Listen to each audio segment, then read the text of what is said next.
نبينا محمد وعلى آله وصحبه أجمعين. أما بعد, barcha maqtov hamd sanalar bizni yo'qdan bor qilib turlidan turli ne'matlari bilan bizni suyundirib, shodlantirib turgan shu alamlarning tarbiyachisi, hujasi bo'lgan haq Alloh taolaga bo'lsa edi, turibizdan chiqqan salovat shariflar da bizga rahmat uchun yuborilgan suyukli payg'ambarimizning ruhina, ahlul baytina salovat shariflar borib erishsa edi. Alhamdulillah, Alloh taolo rahmati bilan eng muborak, eng xayrli oylarning birsine yanadan erishdik. Sizəsizdir şulay bit, taravih aldından yıl sayın şuşu dərslərimiz qabatlanıb bara, hem yıl sayın, yıldan yıl vaqt tezrək ötər. Şulay bit, əli qayşanğına tigi Ramazanda şulay jıyılışıb, dərslər berib, iftarlar aşab turğanıyıq. Ucu yanadan bir yıl ötüb kitib, tağın Ramazan ayı kildi. Şulay bit, bu bir yaqdan suyundira Ramazan ayına erişkenge, şulay bit, ikinci yaqta uylandıra, nişik vaqt tez ötə. Hem cemaat bu vaqt tez ötüdə ol kıyamet gününün bir bilgisi bulup dura. Çünkü Peygamberimiz sallallahu aleyhi ve sellem de aytdı bit, jitir şunday zamanlardı, kıyamet günü yakınlaşkaçtı, bir yıldı, bir ay kibik öterdi. Bugün de bir yıl, bir ay kibik öter, şulay bik tez. Qaşanğına Ramazan'ı, tağın Ramazan'a geldi. Bir aydı, öterdi, bir atna kibikti. Kıyamet günü yakınlaşkaç, işlerdi bir yıl, bir ay kibik bulardı, şimdi tezlik bilen öterdi. Bir ay, bir atna kibik öterdi, bir atna bir gün kibik öterdi. Bir gün, bir saat kibik öterdi. Bu Peygamberimiz sallallahu aleyhi ve sellem'nin sahih hadisi, kıyamet günü yakınlaşkan sayın vaqt bik tez barışaq. Hem bugün gündə də indi görəbiz biz anışılay bit. Sizden bilen söyləşkəndə də sizden de sırağan var mı? Əbi babaylardan sırayız iş. Siz yaşı vaqtda, siz bala şaqda da şöyle tez ötəmisini, bulay yox tez ötmeyin şekilde uzaqraq kibik tipdə aytələr mi? Şulay bit. Allah Teala özünün şulay rahmeti bilen şuşu vaqtlarını, aylarını, atnalarını birsinden birisi faziletlirek, üstünrek, savaplırak etip koygan, öz hikmeti bilen. Hem Ramazan ayında Allah Teala ayrım bir fazilet, ayrım özünçelikler bergen, başka aylarga qaraganda Ramazan ayı biz bilgençe uraza tutatırganına ay tugul ol. Biz bilemiz ki Ramazan ayı uraza tuturga tiyişli dinimizning bir negizi ekanin. Ama Ramazan ayı uraza tutu bilen gina şeklenmi cemaat. Ramazan ayında başka bik köp türlü vakigalar bulgan, hem bik köp başka faziletler var. Biz günde okuyturgan, taravihta da okuyuz, tutup da okuyuz. Okuyturgan Kur'an kitabı cemaat bilen naqta şuşu Ramazan ayında ine başlagan. Birinci ayetler Peygamberimiz sallallahu aleyhi ve sellem'ge şuşu mübarek, hayırlı, her bir harfi için 10 izgilik yazılatırgan, 10 ecir alatırgan, izgi, hayırlı kitaplarının birisi Kur'an kitabı naqta şuşu Ramazan ayında ine başladı cemaat. Allah Teala Kur'an'da da aytdı bit, Bakara suresinin 185. ayetinde Şehru Ramazanellezî unzile fihil Kur'an'dı. Ramazan ayıdı, şunday aydı, şuşu aydadı, Kur'an indidi. Dolayısıyla Kur'an ine başladı, şuşu mübarek ayda. Şuna göre bizning Ramazan ayı ol, uraza tutu bilen bir retten bir tigiz narsa Kur'an oku bilen de ayrılıp tura. Çünkü uraza tutuşular bilemiz, taravihta Kur'an hatim kılalar şulay bit, bulay ilerinde okuylar, köp kişini көргәнегез бардыр инде, күбесе Kur'an bilen yürüge, Kur'an okurga tırışa. Çünkü Ramazan ayı urazа tutuğuna түгел, Kur'an'ны tulısınca okup çıga turgan, Kur'an bilen uylana turgan aylarның birsi. Cemaat bigrak da uylanuğa da basım yasırga kerek. Әле Kur'an turunda ayrım bir dəriste alırız inşallah. Ama bir ay başı bulgaç aytip kitirge kerek. ураза тоткан кебек безгә бу айда шулай ук бик күп вакытыбызны багышларга кирәк Коръәнгә дә җәмәгать. Укыйбыз икән гарәпчәсен, укырга кирәк татарчасын. Әгәр дә инде гарәпчәсен әле укый белмибез икән, хотя бы укыйганың татарчасын, тәрҗемәсен уйланырга, фикерләргә. Чөнки менә аның хикмәте дә ни өчен сөннә, бигрәк тә Рамазан аенда шушы ураза тотканда Коръән укырга кирәк. Чөнки җәмәгать галимнәр дә әйтә, менә теге ашказанында ризык булмаганда, ашказаны мәшгуль булмаганда ризыкны эшкәртү белән баш миенең эшчәнлеге яхшыра икән. Баш мие яхшырак эшли икән ашказанында ризык булмаганда. Хәтта безнең менә математика укытучысы да әйтә иде, Пифагор ди шәкертләренә бик күп ризык бирми иде. Ашлы туклыгына тота иде, чөнки ашказанда ризык булмаганда баш мие күпкә яхшырак эшли. Һәм шуңа да менә без ураза тотканда Коръәнне укысак җәмәгать, аның аятләре турында уйлансак, ул безгә файдалырак тулы карын белән укыганда, караганда.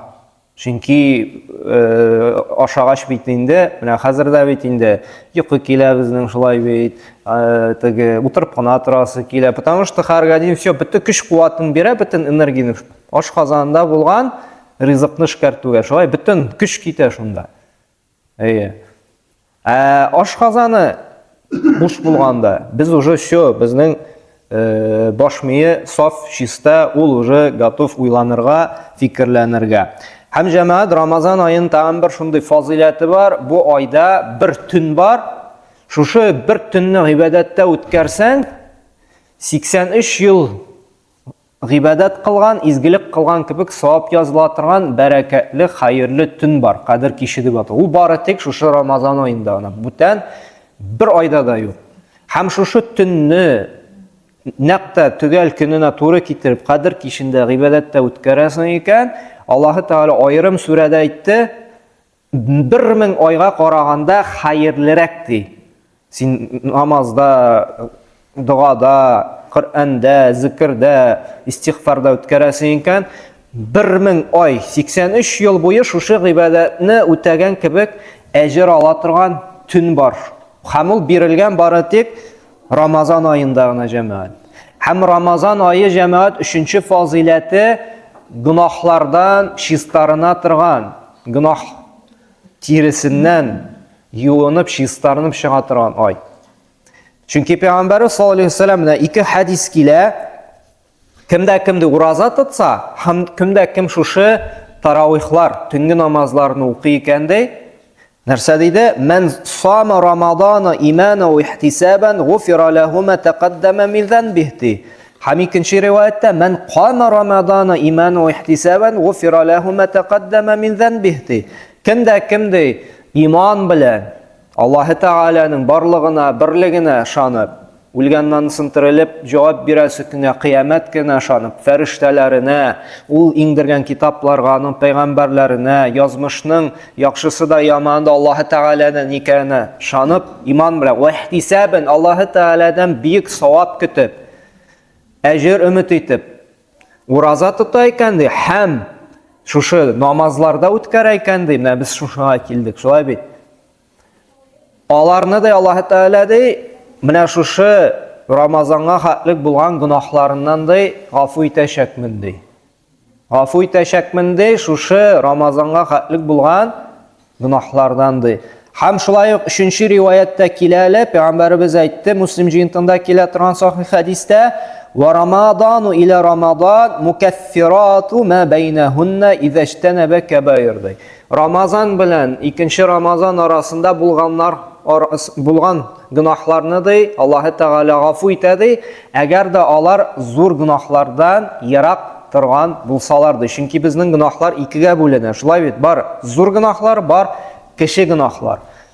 Һәм менә шушы Рамазан белән 2 Рамазан арасында булган гынахларны, кече гынахларны Аллаһ Тәгалә гафу итә, чистарта, әгәр дә без зур гынахлардан ярак булсак. Зур гынахлар инде ләгънәт белән Аллаһ Пәйгамбәрбез әйтте, Аллаһ Тәгалә ләгънәт кыла бу кешене, ләгънәт кылына бу кеше дип хадислар килә, җәннәткә кермәс бу кеше, мәсәлән, тузан бер тәһәтлегенә тәкабберлек булса да, ди, ул җәннәткә кермәс диде. Шулай бит, кем туганлык җепләрен үзә, ул җәннәткә кермәс. Менә шундый җәһәннәм белән, ләгънәт белән куркыта торган гынахлар зур гынахка керә. Һәм шушы зур гынахтан да Аллаһ Тәгалә телибез икән безне гафу ителүен, безгә тәүбәгә килү кирәк.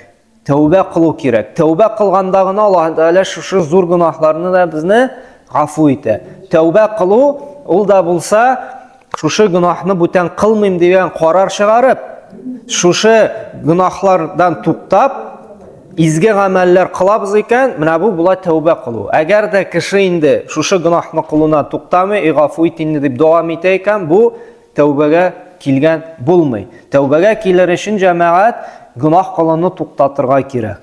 Һәм бик каты үкенү булырга тиеш безнең күңелебездә, нишләп кылдым шушы гынахны, Раббым кичер, бүтән мин аны кылмаячакмын дип төпле карар чыгарып үкенәбез икән, җылы-җылы Аллаһ Тәгаләдән гафу сорыйбыз икән, шул вакытта тәүбә була. Әле тәүбә турында, истигъфар турында аерым тулырак без дәрестә үткәрербез иншааллах. Һәм шуңа да менә шундый чистарына торган, гынахлардан ярлыклана торган ай булганга күрә, Пәйгамбәрбез саллаллаһу алейхи ва саллям га Җибрил фәрештә килгәч, "Амин, амин" дип әйткәч, "Я Расулуллаһ, нинди дугага син амин дип әйттең" дигәч, Җибрил фәрештә дуга кыла торган була, ә Пәйгамбәрбез амин дип тора торган була. Һәм сорыйлар сахабалар, "Я Расулуллаһ, нәрсәгә, нинди сүзләргә син амин дип тордың" дигәч, Пәйгамбәрбез саллаллаһу алейхи ва саллям әйтә, "Җибрил ди, шундый ди, дуга кылды" ди. Әгәр дә кеше ди, шушы Рамазан айын каршы алып, Рамазан айына ирешеп, шушы Рамазан айында ди гынахларыннан чистарынып чыга алмады икән ди, Аллаһ Тәгалә аны җәһәннәмне илтсен дигәч ди, мин амин дип куйдым ди. Карагыз, нинди безне уйландыра торган, гынахларны куркыта торган хадис шулай бит. Әгәр дә шушы айга ирешеп тә ди, гынахларыннан гафу ителмичә чыга икән ди, гафу ителмичә, урыны җәһәннәмдә булсын дигәнгә ди, амин дип куйдым ди. Шуңа күрә җәмәгать бу айга ирешеп тә без гынахларыбыздан чистарынып чыкмыйбыз икән, безнең Аллаһ каршындагы урыныбыз бик куркыныч булачак. Шуңа күрә менә бу айга ирештек икән, әлхәмдүлилләһ, тырышып уразаларны тотырга, тырышып менә шушы таравих намазларына йөрергә калдырмыйча, эшне булса да калдырып торыйк, әмма таравихларны, уразаларны калдырырга тырышмыйк. Һәм 4нче фазилат, җәмәгать, ураза безнең төп зур сәбәп булып тора икән җәннәткә керүгә. Җәннәткә керүгә төп сәбәп булып тора, нәрсә? Шушы Рамазан айында тулысынча ураза тоту. Пәйгамбәрбез саллаллаһу алейхи ва саллям янына бер кеше килде дә, "Я Расулуллаһ" ди. "Әгәр дә мин фарыз намазларымны укып барсам" ди, "һәм Рамазан айында уразамны" ди, "тутам икән" ди, "һәм хәләлне хәләл итеп, харамны харам итеп, харамнан ераклашам икән" ди, "һәм моңа бер нәрсә дә өстәмәсәм, мин җәннәтле буламмы" дигәч, Пәйгамбәрбез әйтте, "Әйе, әлбәттә син җәннәтле буласың" диде. Димәк, җәмәгать, әгәр дә без намазларыбызны саклыйбыз икән, Рамазан айында ураза тотабыз икән, хәләл белән генә тукланып, хәләл кәсеп белән генә шөгыльләнеп, харамнан ерак торабыз икән, Пәйгамбәрбез әйтте, син җәннәтле буласың диде. Һәм 5нче фазилат, шушы айда җәмәгать безгә менә үзегез дә сизәсездер, изгелек кылу да җиңел, һәм гынахтан тыелу да җиңел. Ни өчен шулай? Чөнки Пәйгамбәрбез саллаллаһу алейхи ва саллям әйтте, әгәр дә ди иза дахала Рамазану, әгәр дә Рамазан айы керә икән, футихат абвабул җанна, җәннәт ишекләре ачыла ди, һәм җәһәннәм ишекләре ябыла, һәм шайтаннар ди чылбырга бугаулана ди. Шайтаннар бугауга бәйләнә дигән сүз, ул да булса безгә вәсвәсә кыла торган шайтаннар нишлей вәсвәсә кыла алмый. Без калабыз үзебезнең нәфис белән генә. Нәфис белән генә менә сизгәнегез бардыр. Нидер теге начар фикерләр дә бик килми шулай бит. Менә күңел гел омтыла яхшылыкка, менә шушы ай җитү белән үзегез дә сизәсез шулай бит. Кеше омтыла башлый изгелек кылырга. Менә язалар кемгә садака биреп була икән, кемгә закатны тапшырып була икән, кая ифтар үткәрәләр икән, ифтар үткәрәсе килә, кая мохтаҗ бар, ни хаҗәте бармы. Менә Рамазан ае җиткәч, кеше ничектер тартыла башлый изгелеккә. Чөнки бу ай, мөбарәк ай, шайтаннар богауланган, аңа явыз, начар фикерләр белән вәсвәсә кылучы, аны кытырта торган шайтан уже юк, уже шайтанны гаепләп булмый. Без бит не яратабыз, кайбер вакытта гынах кылып куйсак, шайтан кытыртты дип, шайтанны теге сылтарга яратабыз, шулай бит. Мен сезгә бер сөйләгәнем дә бер теге мәдрәсәдә шушы Рамазан айында бер шәкертнең ашыйсы килгәндә, бу хозблокка кирип, шулай бит шәм яндырып, бер йомырканы алып, йомырканы пешереп ята икән, күрмәгәндә генә бер йомырка ашарга. Һәм мәдрәсәдә обход ясаганда шушы бер остазлары дигән укытучылары шушы хозблокка керә, шәкертне тотып ала. Астагфирулла, нишлисең син шундый мөбарәк айда дип. Ашамакчы буласың мәләй, моны сүгә башлаган. Теге куркуыннан бөтен нәрсәләрен ташлап, мин түгел, шайтан кытыртты, мин түгел, вәсвәсә кылды әйтә. Шуннан тегендә дип пишмактагы карап торган шайтан да әйтеп куйган ди, иштел килеп ди. Мин үзем аннан өйрәнеп торайм, мине генә гаепләмәгез дип әйткән ди. Шуның шикелле. Вот. Бөтен нәрсәләрдә шайтанны гына гаепләргә кирәкми, кайбер вакытта шайтан үзе дә өйрәнерлек, шулай бит. Кайбер гамәлләрне теге кеше теге акылга килмәслек тә гынахлар кылып куя, шулай бит.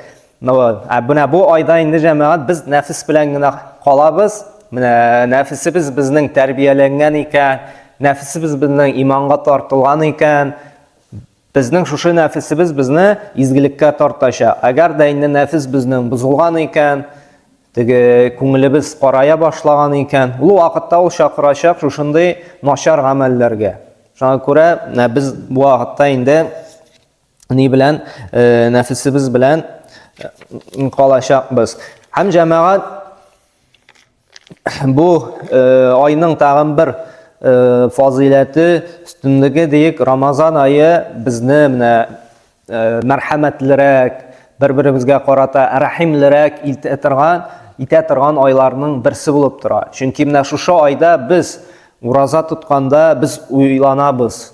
Бигрәк тә бүгенге менә шушындый вроде байлыкта, рәхәтлектә яшәсәк тә, кызганычка каршы менә бар безнең Палестинада, Суданда, Йемендә, Сириядә һәм башка Африка илләрендә ачлыктан тилмерүчеләр, ачлыктан үлүчеләр, шулай бит менә анда нинди дәһшәтле бер гаепсезгә күпме балалар үлә.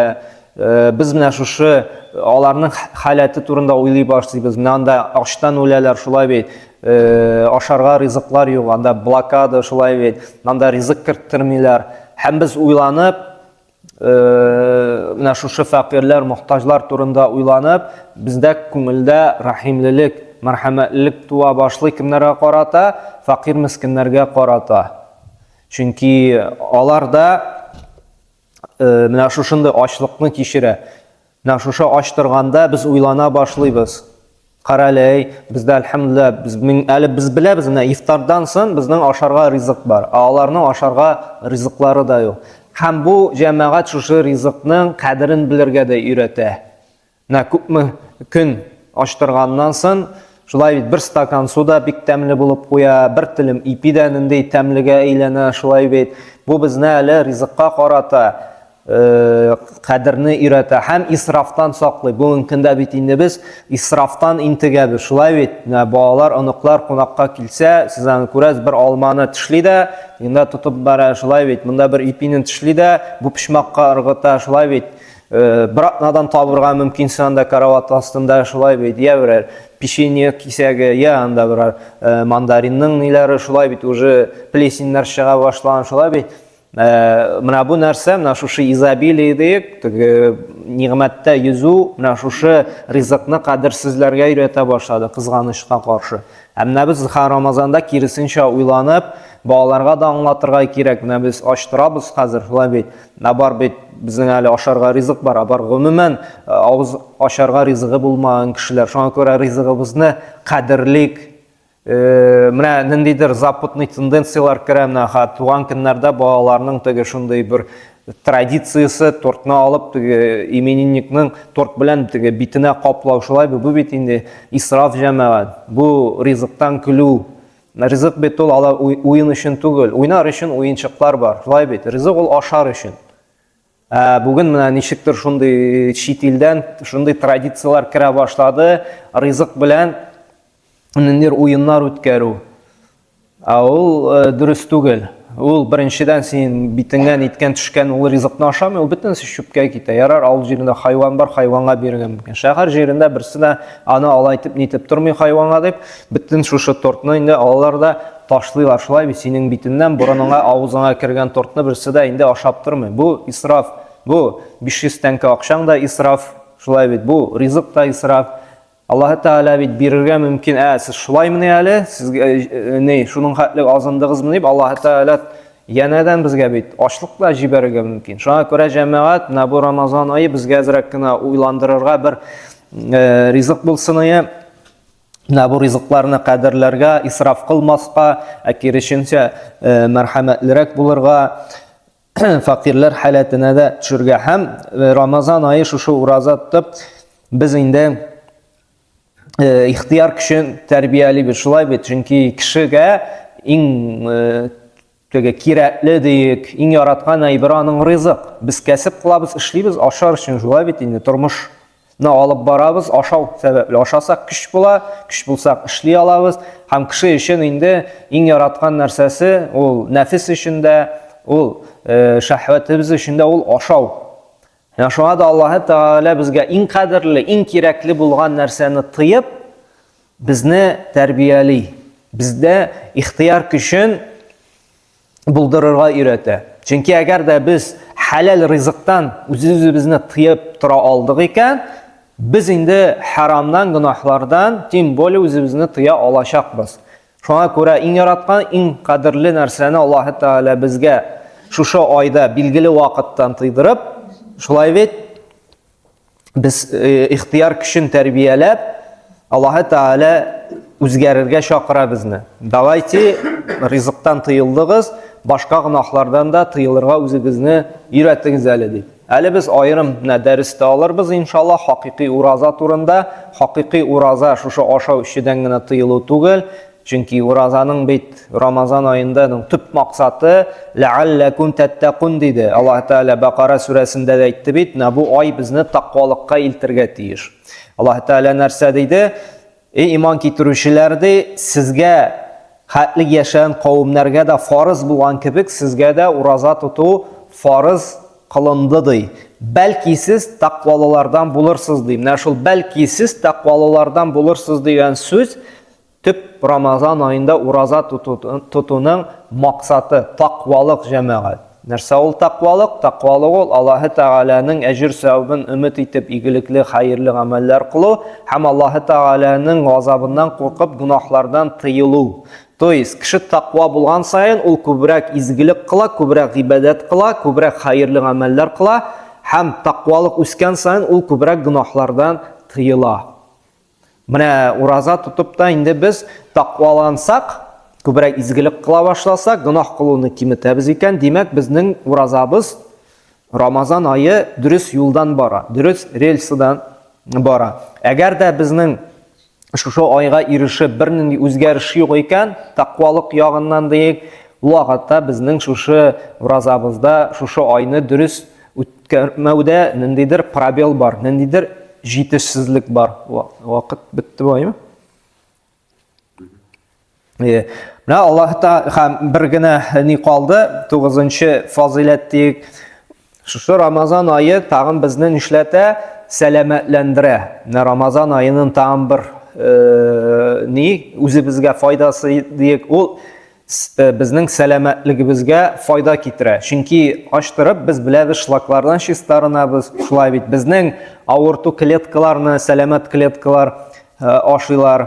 Без шушы айда сәламәтлеккә дә бик каты файда китерәбез. Чөнки инде моның турында инде бик күп исследованиялар бар, бик күп табиблар сөйли. Менә алар аны теге Рамазан дип кемнәр теге башка диндә, башка милләттә алар аны теге ураза ни дип сөйләми, даже алар әйтә, менә кешегә дә анда берничә көн ачтырырга кирәк, кайберләр әйтә, бер көн, бер атна ачтырырга кирәк, чтоб организм теге омолаживаться итсен, янәдән үз-үзен чистартсын, үз-үзен төзекләндерсен өчен дип инде. Чөнки ачтыруның сәламәтлек өчендә файдасы бик күп. Һәм ул инде бик күп язылган, бик күп аның турында инде фильмнар төшерелгән, бик күп китаплар язылган. Ул мәсьәләдә кайберсе даже Нобельский премиялар алганнар, ачтыруның файдасы вакыт-вакыт. Шуңа күрә менә буның Рамазан аеның фазиләте җәмәгать гөнаһлардан чистарынып паклану булса, нәфесебезне тәрбияләп, икенче яктан аның файдасы безнең сәламәтлек өчен дә, төрле шлаклардан чистарынырга, шулай бит төрле ширләрдән арынырга, менә бу галимнәр әйткәч, хәтта менә онкологик клеткалар барлыкка килә башласа, сәламәт клеткалар аларны да первоначальный стадияда ачтырганда да ашап бетерә ди. Даже менә шул яктан да файдасы бар ди. Аллаһ Тәгалә безгә менә шушы Рамазан аен, шушы фазиләтләрнең бөтенесен инде үтәп, кадер кичләренә ирешеп, күбрәк Коръәннәр укып, 10-нчы фазиләт әйтергә онытканмын, юмартлык ае. Пәйгамбәр саллаллаһу алейһи ва сәллям бу айда юмарт кеше иде, Рамазан аенда тагында юмартракка әйләнә иде. Күбрәк садакалар бирә иде, күбрәк кешеләрне ифтар кылдыра иде, ашата иде. Шуңа күрә менә бу ай безнең юмартрак булып, бер-беребезгә мәрхәмәтлерәк булып, тақвалыкка ирешеп, ихтияр көчен тәрбияләп, гөнаһлардан арынып, чистарынып чыгарга Аллаһ Тәгалә насыйп әйләсен иде. Хакыйкый уразалар тотып, бар төрле гөнаһлардан тыелып, Аллаһ Тәгалә рәхмәтенә ирешеп, Фирдәүс җәннәтләренә дә раян ишекләреннән кирергә Аллаһ Тәгалә насыйп әйләсә иде. Субханакалла бихамдик ва ашһаду ан ла илаха илля анта ва астагфирука ва атубу илейк.